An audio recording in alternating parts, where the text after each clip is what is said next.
श्वास सावयाचा, देह लाजतो कैचा, स्पर्श होत पाखराचा, वाट चालता सख्याची होई नाद पैंजणांचा, प्रीत उंबऱ्या पलाड शोधते खुणा सुखाच्या, गुंजते बासरी अंतरी ओल्या प्रेमसरी, रास रंगात भिजते अलक्षणते केशरी, राधा बावरी बावरी, राधा बावरी, राधा बावरी बावरी, राधा ही बावरी, राधा बावरी बावरी, राधा बावरी, राधा बावरी बावरी, राधा ही बावरी, राधा.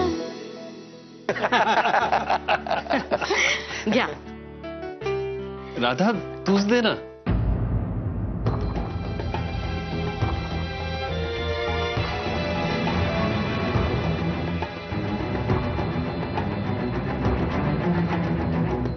राधा हे बाळा, मला वाटतं ही फॉर्मॅलिटी कशाला, म्हणजे आज तिच्याऐवजी मी हे वाटतो ना.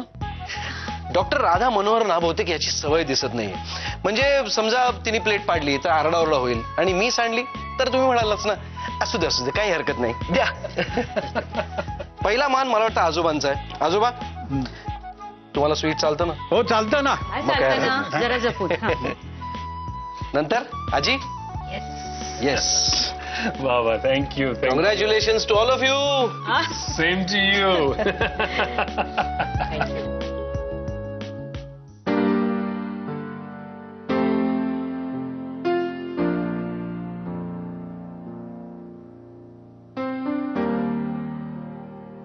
हाय राधा.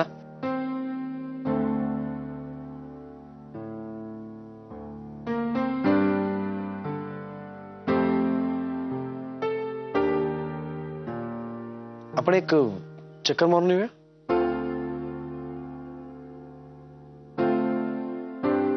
इथेच. थँक्यू. ये.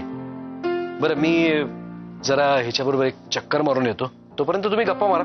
आणि बाय द वे माझी नभा आजी कविता खूप छान करते, त्यामुळे आम्ही फिरून येईपर्यंत एखादी कविता काय हरकत नाही काय आजी. या. हो हो ये. निमेश क्या यार तू बार बार फोन कर.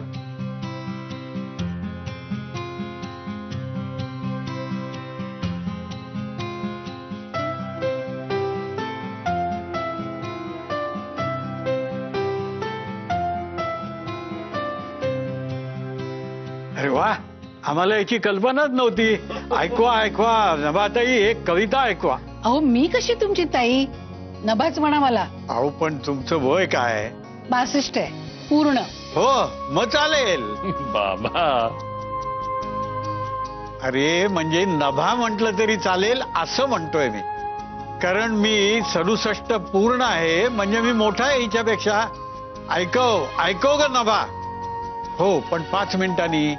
आधी खातो, नाही म्हणजे पोट भरलेलं असलं की कवितेत लक्ष लागेल. हे मात्र खरंय. कशाला सारखा सारखा फोन करतो तू?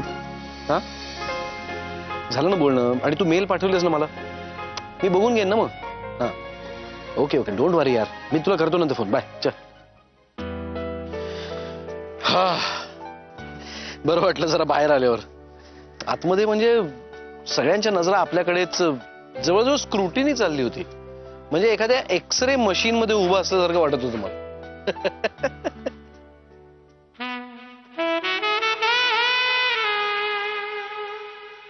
या स्माइलसाठी ही तुझी मिठाई.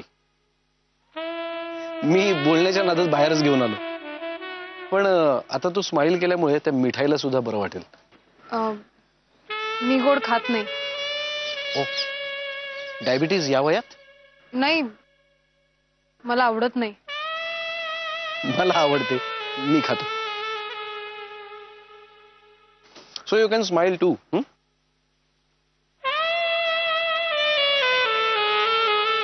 अगं किती रडशील. ए मला आज प्रॉमिस करे, आजपासून न तुझ्या रडण्याला राम राम.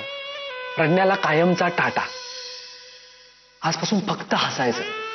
तू मला तुझा पर्सनल जोकर म्हणून अपॉइंट केलंयस ना, तू माझं नाही ऐकणार.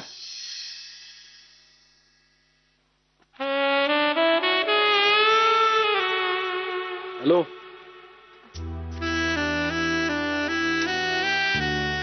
Come on, be a sport. I can understand. म्हणजे हे असं आपण लग्नासाठी भेटणं हे थोडंसं पथेटिक आहे, फनी वाटेल, पण काय करणार. म्हणजे तसं पाहायला गेलं तर काश्मीरावर अजून माझं खूप प्रेम आहे, खूप. ती या जगात नाही आहे तरी, पण म्हणजे मनात इच्छा नसतानाही असं ठरवून लग्न वगैरे ही प्रोसेस खूपच अवघड आहे. पण जोपर्यंत आपल्या घरातली मोठी माणसं खुश आहेत तोपर्यंत आनंद आहे, आणि ते आपलं कर्तव्य आहे. आणि म्हणून आपण त्यांच्या शब्दाचा मान ठेवू. काही दिवस भेटूया, बोलूया. जर ठीक वाटलं तर गुड, आणि जर तुला नाही वाटलं तर खुशाल तसं तुम्हाला सांग. पण जर तुला असं वाटलं की हा माणूस मला आयुष्यात सुख देऊ शकणार नाही तर तू नाही म्हण, मला अजिबात राग येणार नाही. No issues. निर्णय संपूर्णपणे तुझा असेल.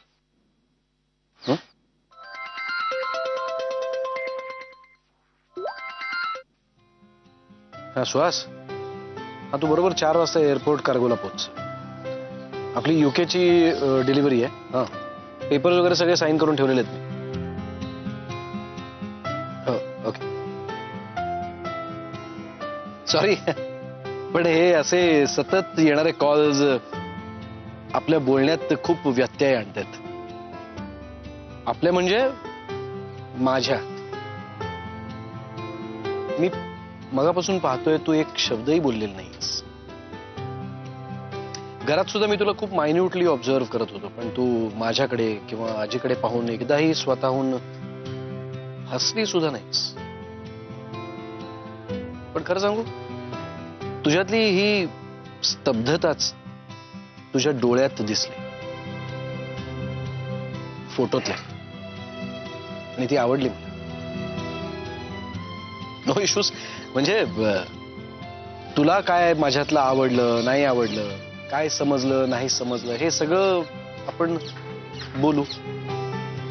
तू खुशाल सांग मला, तोपर्यंत भेटत राहू ॲज फ्रेंड्स.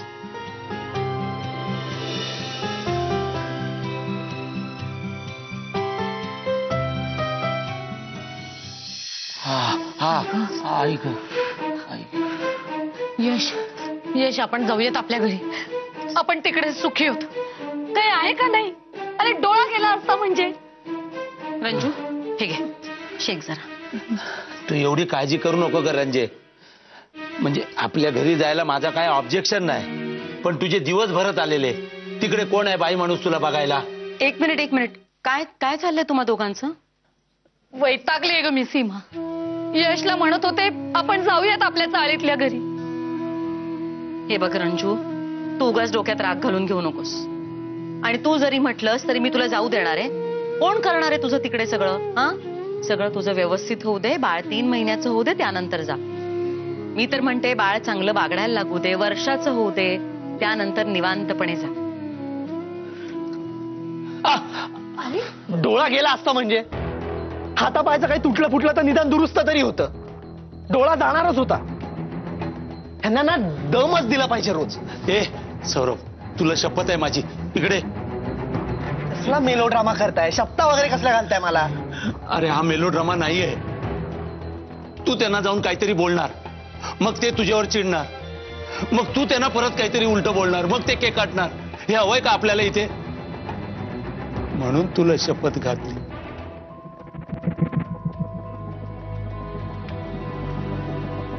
तुला शपथ मोडायची असेल तर मोड.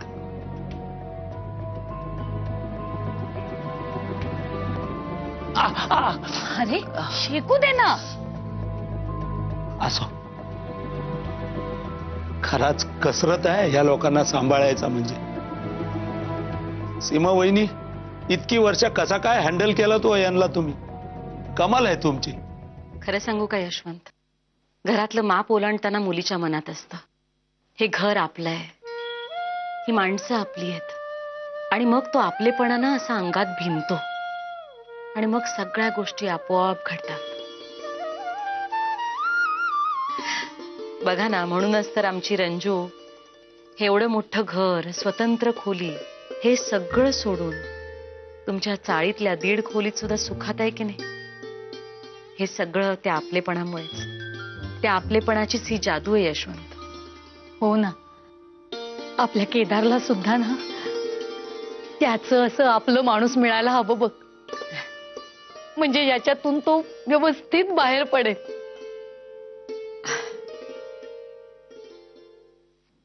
मी एक सांगू का? सांग ना. नाही म्हणजे बऱ्याच दिवसांपासून माझ्या मनात येत आहे. काय?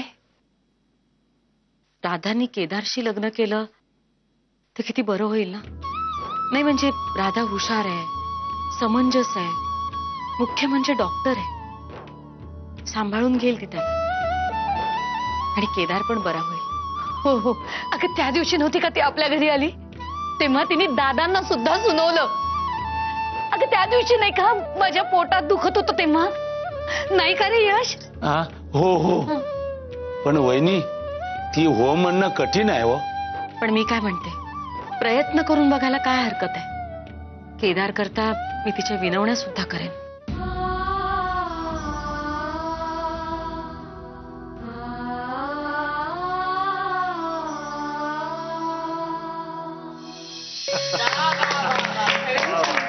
खूप छान, खूप अरे वा, टाळ्या. तुझ्या कवितेला की काय?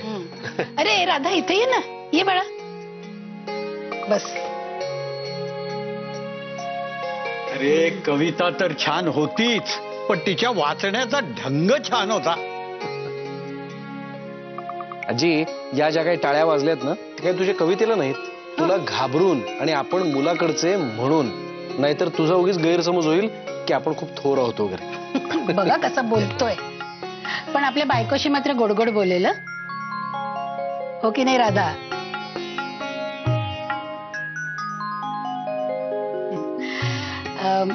बरं, मला वाटतं आता आम्ही निघतो, म्हणजे माझी एक मीटिंग आहे प्रकाशकाबरोबर माझ्या नवीन पुस्तकाची.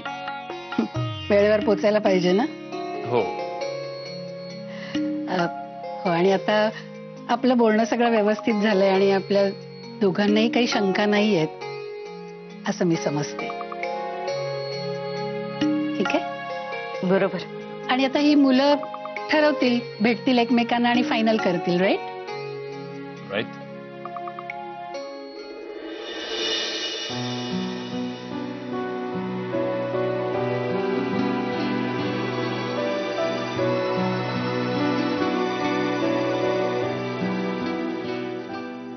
आता आपली एवढी छान ओळख झाली आहे, तुम्ही आमचे फॅमिली फ्रेंडच झालेत, तेव्हा ह्याच्या पुढे तुम्ही पण आमच्या घरी आलं पाहिजे सगळ्यांनी.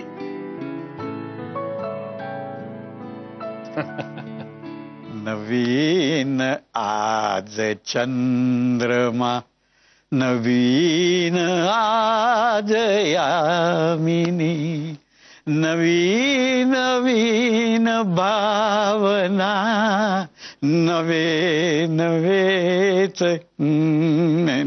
बाबा, अरे छान गाणं म्हणता तुम्ही. नाही म्हणजे मी आपला गमतीनं. अरे आता ऐकलं ना मी. आणि यावेळेस कसं मी कविता म्हटली लगेच, तसं पुढच्या वेळेस तुम्ही गाणं म्हणायचं. आता निघतो आम्ही. ओके. नमस्कार.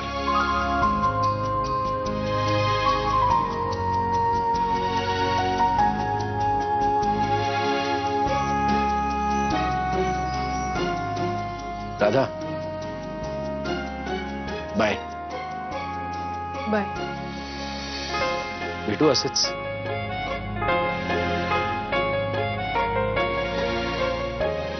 येतो. नमस्कार. आणि आजोबा, पुढल्या वेळेला गाणं नक्की. अरे, 哦 म्हणजे काय? 哦 Her, 哈哈哈哈哈哈！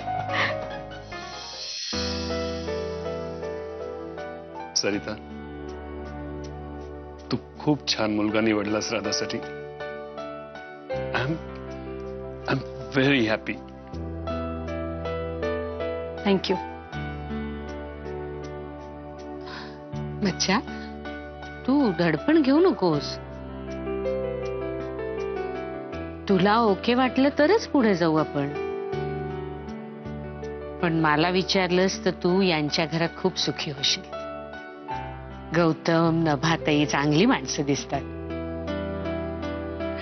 खूप छान योग आहे तुझा. थँक्स राधा, तू या भेटीला तयार झालीस. थँक्स. माणसं चांगली आहेत असं वाटतंय, पण निर्णय तुझा असेल. पॉझिटिव्ह असेल तर उत्तमच आहे आमच्यासाठी. बघ, ठरव काय ते.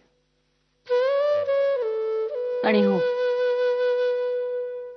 हे असेच कपडे घालत जा, छान दिसतात. राधा मावली राधा, राधा मावली राधा.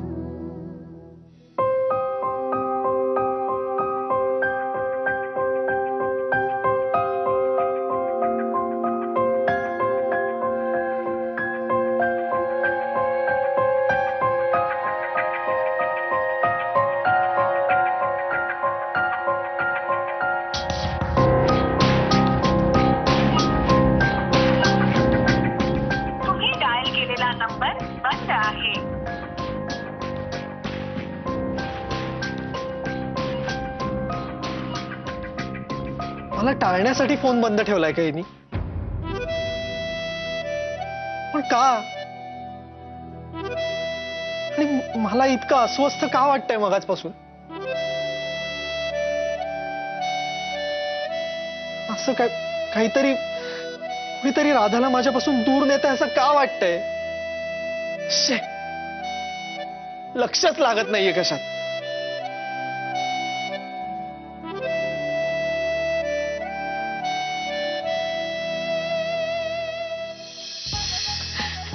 राधा, गौतमची आजी एकदम भन्नाट होती ना. काय मस्त कविता ऐकवली त्यांनी. बर, घरीच येतेस ना का हॉस्पिटलला सोडू? नाही, मी चालत जाते. बर, तुला आता एकटीला वेळ हवाच असेल. हे बरं राधा, फक्त फार विचार करू नकोस आणि गुंता वाढवू नकोस. अगं, आम्ही सगळेजण तुझ्या चांगल्याचाच विचार करतोय, पण कुणीही तुझ्यावर कुठलीही गोष्ट लादणार नाही. म्हणून टेन्शन घेऊ नकोस. Take your own time. पण आता मागचं सगळं विसरून सगळ्या गोष्टींकडे नव्या नजरेने बघायचं ठरवलंयस की नाही तू? हो मॅम. अरे, आई म्हणून बारसं केलंस की माझं. मग आता तेच म्हण की. Okay okay okay okay. तू काही म्हण ग मला. आई म्हण, मॅम म्हण, डॉक्टर प्रधान म्हण, काही म्हण. मी आईच आहे तुझी. जा जा, आता तुझ्या बाप्पाशी जाऊन पोटभर गप्पा मार. बाय. बाय.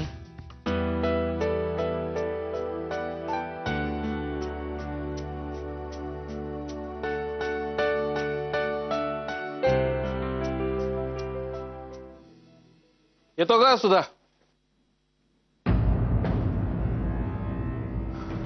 काका,